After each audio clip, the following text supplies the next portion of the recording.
Hello नमस्कार जय Jagannath welcome to my channel. आज मु आम ओडिया घरर स्पेशल पखाल आज मु पखाल थाली सजेमी से मु गोटे कड़े को गरम कर फर्स्ट आलू भाजी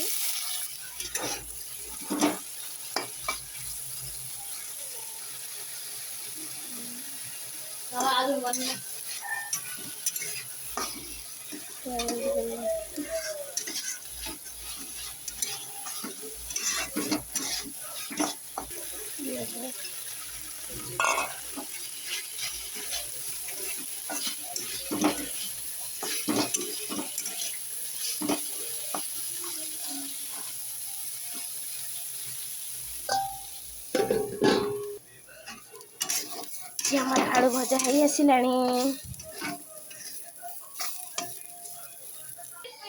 हमार आलू भजा हो गला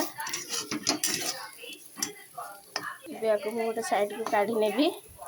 मु कड़े शाग पकई शाग भाजी लुण पकई नेबी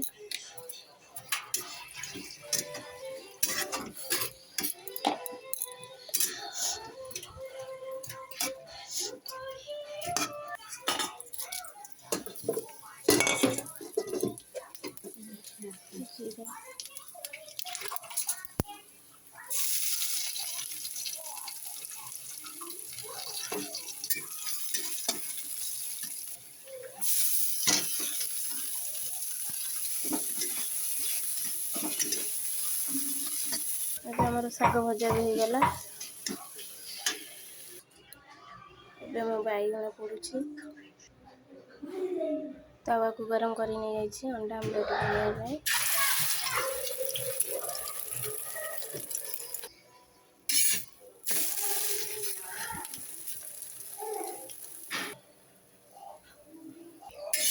अंडा आमलेट हो गला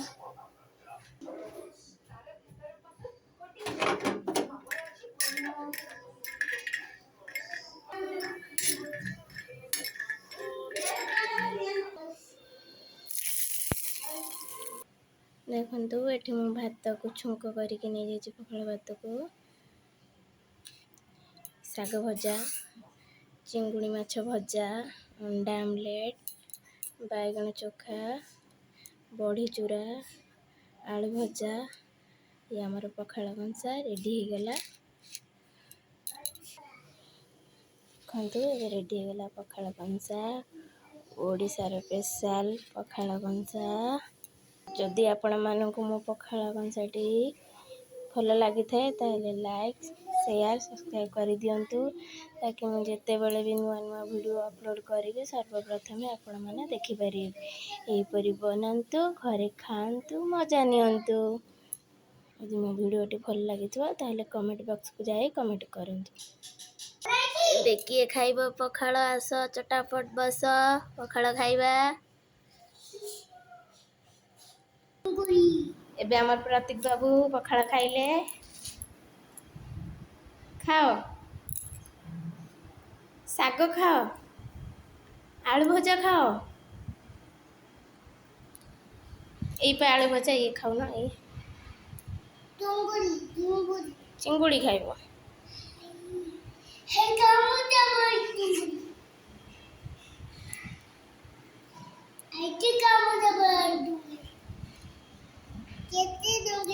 এটা কোন